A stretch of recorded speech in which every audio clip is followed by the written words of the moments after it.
Shabbat Shalom and welcome back to Grim Survival and the reading of the scriptures. And I was wondering where I left that bookmark. It just fell out in my lap. We left off right at the end of Genesis last week. We were picking up at Exodus, or as my book calls it, Shemot. I don't speak Hebrew, so anyway. Alright, before we get started, the Shema, as I usually do, you can find it in Deuteronomy chapter 6, verse 4. And I'm going to recite from memory this time because I didn't save the bookmark where it needed to be saved. So, anyway, hear, O Israel, Yahweh, our Elohim. Yahweh is one, and we will love Yahweh, our Elohim, with all of our heart, with all of our being, and with all of our might. Yes, we will. Alright, before I get started, I have a disclaimer. I have not slept much at all in the past 48 hours. Like literally not much at all. I have been awake and doing things most of the day until the sun set, when I decided to relax finally, or when I was, compelled to relax and observe the Sabbath. So, that being said, the first chapter of Exodus is full of Hebrew names. Yeah, this is going to be fun. And I really should probably take out these contacts because my eye looks all red on the camera for some reason. Yeah, I think I haven't taken my contacts out in like 3 to 4 days either. I'm not going to do it on camera. I'll do it after. Don't want to disturb anybody by sticking my fingers in my eye. I'm not looking forward to the first chapter of Exodus just because of all the names. The names, I don't speak Hebrew, and my book these are Hebrew names. This is going to be torturous. So I would like to pull up a program I have on my computer here. It's not going to help me with the names. I just wanted to remember what it was called. The program is called eSword. You can download it. It's completely free, and what it is a study helper. It already has the scriptures that I'm reading from programmed into it by default, and you can compare the scriptures to any other version that's already installed in this, just side-by-side screens, and you can make notes, and you can do all kinds of things with this program. This is really a cool program, and I very much like it. Maybe it will help a little bit with the names. It kind of, I don't know, breaks them down a little bit. There are certain places in here where you can click like certain chapters, and it will give you a overview of the chapter. For instance, and for Exodus chapter 1, verse 1 through 14, it says, the children of Israel afflicted, and it has a couple of paragraphs there. I'm not going to read it because I do want to mention before we get started, I did on Monday to Patreon post an extended Bible study. I kind of briefly overviewed, I guess you could say, the entire book of Genesis for that one. I'm going to try to do that every Monday on Patreon, and for this Monday I will be just covering whatever chapters I read in Exodus. And I'm trying to find more study tools to help guide myself through this, and I'm going to share that with you over on Patreon if anybody is interested in that.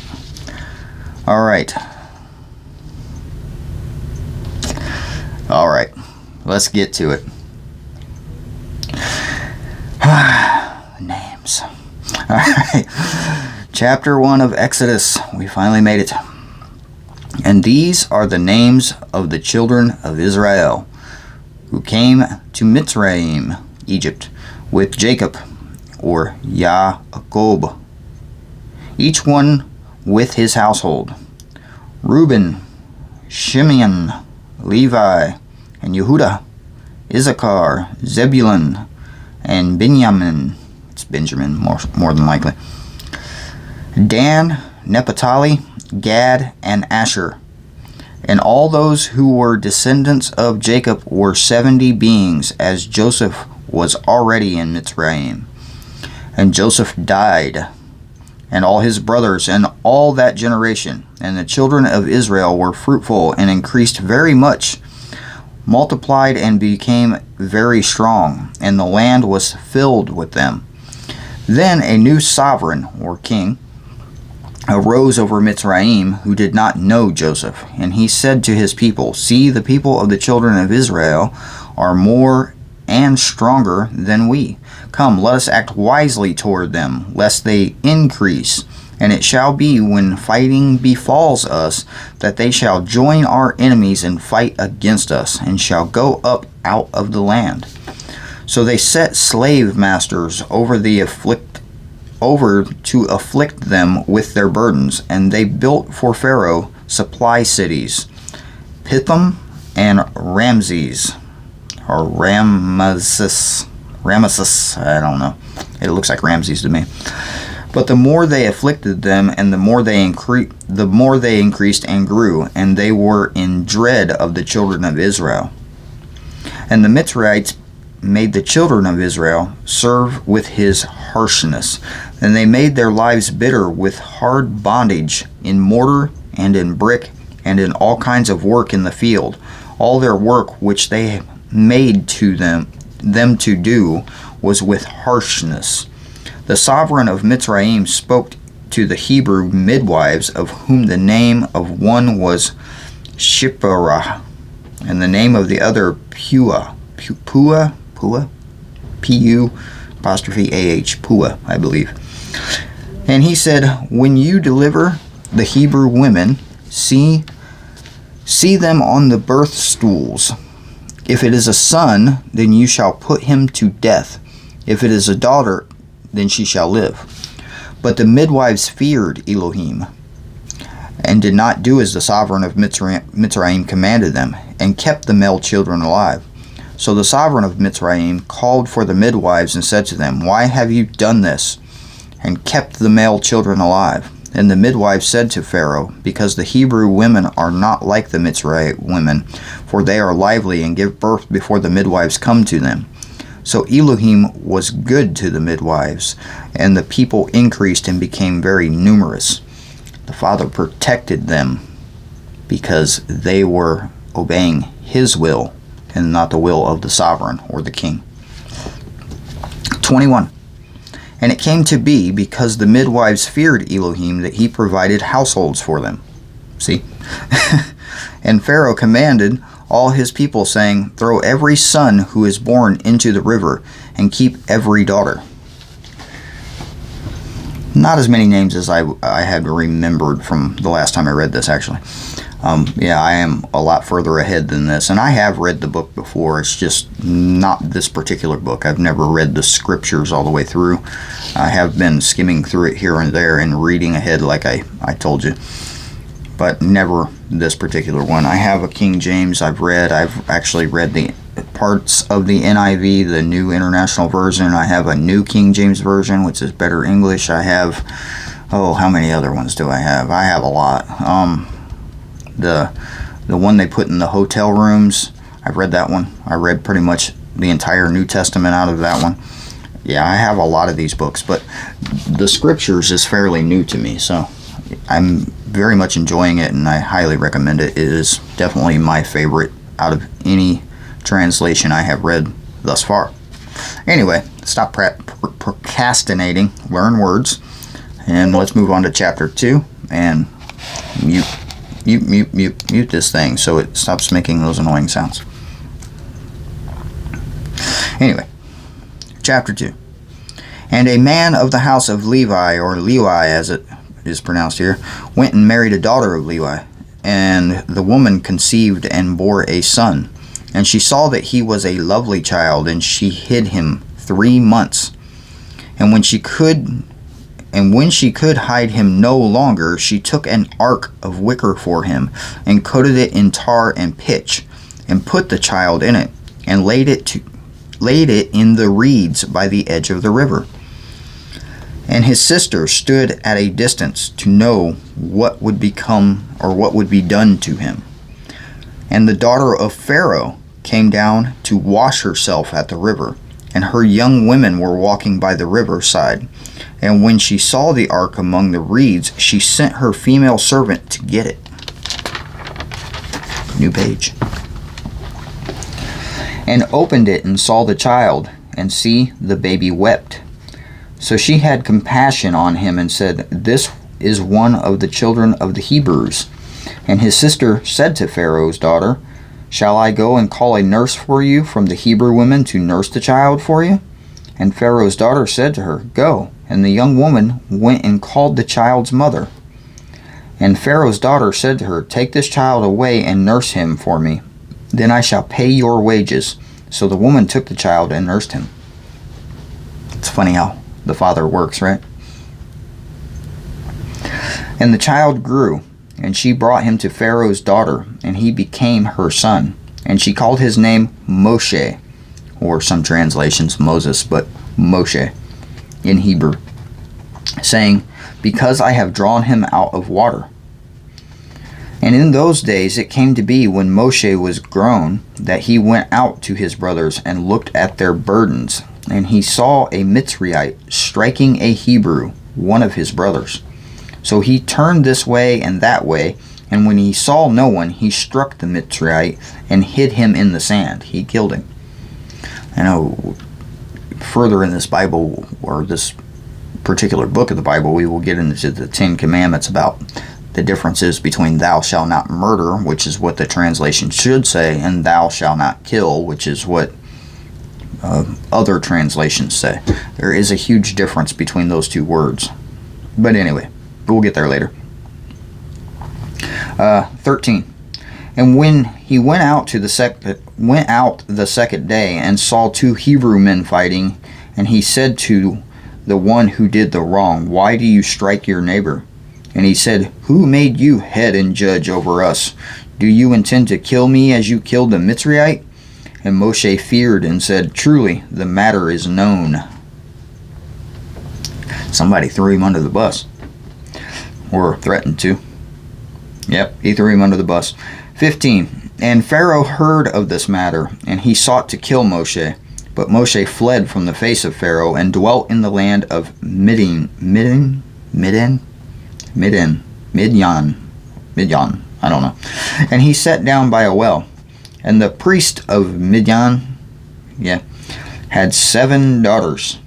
The priest had 7 daughters. That's an interesting sentence there.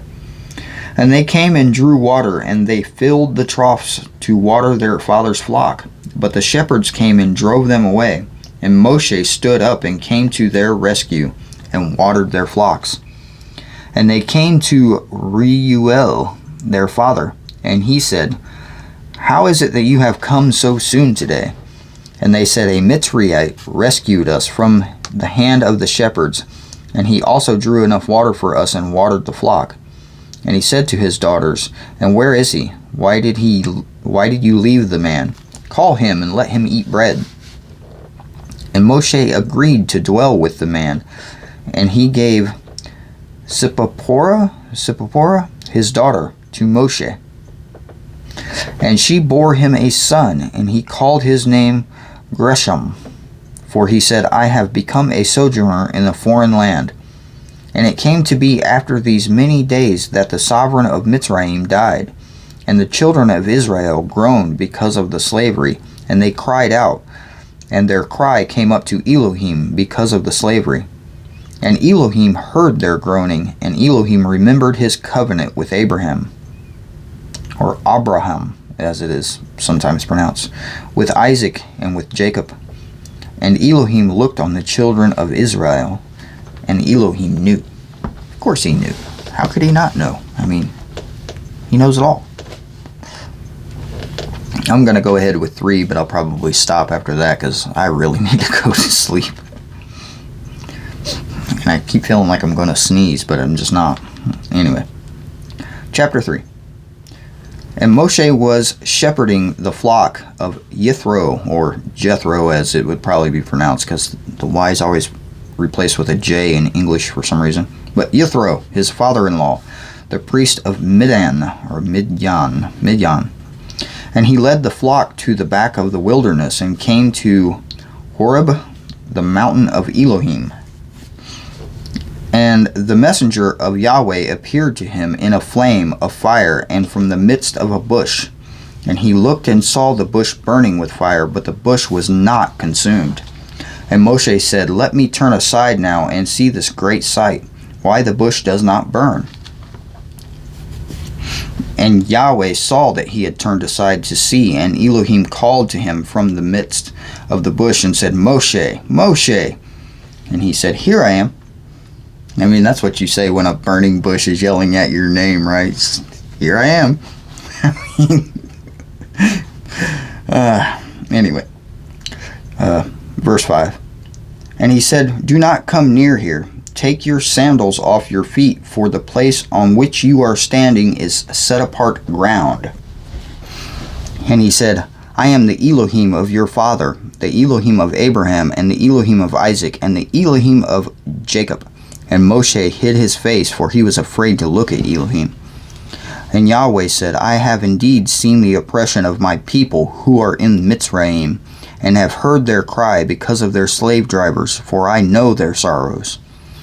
And I have come down to deliver them from the hand of the Mitzrayites, and to bring them up from the land to a good, spacious land, to a land flowing with milk and honey, to the place of the Canaanites, and the Hittites, and the Amorites, and the Perizzites, and the Hivites, and the Jebusites. There's a lot of ites in these words. And now, see, the cry of the children of Israel has come to me, and I have also seen the oppression with which the Mitzrayites oppress them. And now come, I am sending you to Pharaoh to bring my people, the children of Israel, out of Mitzrayim. And Moshe said to Elohim, "Who am I that I should go to Pharaoh, and that I should bring the children of Israel out of Mitzrayim?" And he said, "Because I am with you." He, capital H. He. Because I am with you. And this is to you the sign that I have sent you. When you have brought the people out of Mitzrayim, you are to serve Elohim on this mountain.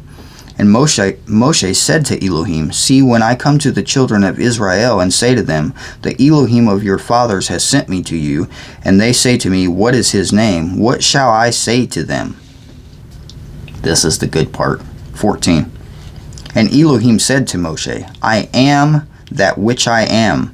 And he said, "Thus you shall say to the children of Israel, I am has sent me to you." And Elohim said further to Moshe, "Thus you are to say to the children of Israel, Yahweh, Elohim of your fathers, and Elohim of Abraham, the Elohim of Isaac, and the Elohim of Jacob has sent me to you. This is my name forever, and this is my remembrance to all generations." We're still having generations, right? "Go, and you shall gather the elders of Israel together, and say to them, Yahweh, Elohim of your fathers, Elohim of Abraham, of Isaac, and of Jacob appeared to me, saying, I have indeed visited you, and seen what is done to you in Mitzrayim. And I say, I am bringing you up out of the affliction of Mitzrayim to the land of Canaanites, and the Hittite, and the Amorite, and the Perizzite, and the Hittite, and the Jebusite, to a land flowing with milk and honey." These names. "And they shall listen to your voice, and you shall come, you and the elders of Israel, to the sovereign of Mitzrayim, and you shall say to him, Yahweh, Elohim of the Hebrews, has met with us, and now please let us go 3 days' journey into the wilderness to slaughter to Yahweh our Elohim. But I know that the sovereign of Mitzrayim is not going to let you go, not even by a strong hand. And I shall stretch out my hand and strike Mitzrayim with all my wonders, which I shall do in its midst. And after that he shall let you go. And I shall give this people favor in the eyes of the Mitzrayites. And it shall be when you go, you shall not go empty-handed, but every woman shall ask from her neighbor and from her who sojourns in her house objects of silver, objects of gold, and garments, and you shall put them on your sons and on your daughters, and shall plunder the Mitzrayites." They're going to plunder them. There's a lot of insights right there. I mean, a lot of them, and I will cover it more on Monday. But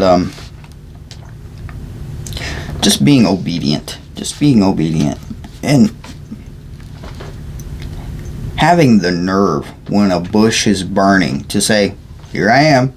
I mean, just, I have this image in my mind of a bush burning near me personally, and I'm just standing there and I hear my name coming from this burning bush that's not actually being consumed by fire.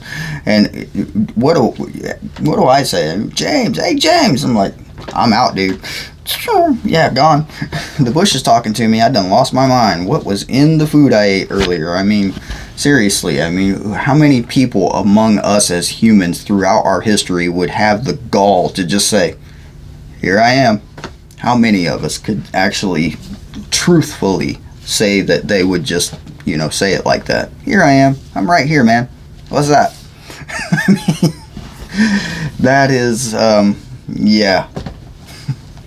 That's impressive. Let's just put it that way. I am overly tired, if you cannot tell, and I'm going to call it a night now. This video obviously will be up Saturday early morning for you guys, anybody who's following this. And for the rest of Saturday, I'm going to relax and read, study, spend some time with family, and just do the things that we should be doing on the Sabbath. And I do mean we, because it says in that book, everyone, forever. It says it. I read it. So, yeah, the Sabbath is a day of rest, and we should definitely not forget it. We really shouldn't. And I encourage you to rest. Be restful. There are a lot of controversial things about what you can and can't do that day, what you can and can't do this day. But, just pray about it and go with what he tells you. I mean, just stop and listen. The day is really just to relax and spend time with the Father, spend time with your family, stick your nose in the book, which you should be doing every day anyway, and just, enjoying yourself. It's let the stress of everything that's going on around you, around the world, around the nation, just let it fade away for one day. Stay away from the news, because that's not good. And just be mindful of what the Father wants you to be doing that day. Be mindful of it, because that's what I am attempting to do. It's not always easy. It's not. Sometimes I slip up, but that's why we have Yeshua, the Messiah, or Jesus the Christ. That's why we have him, to save us from when we mess up. So remember that as well. Anyway, thank you all for listening. I appreciate you being here, and have a very blessed day. Shalom, everybody.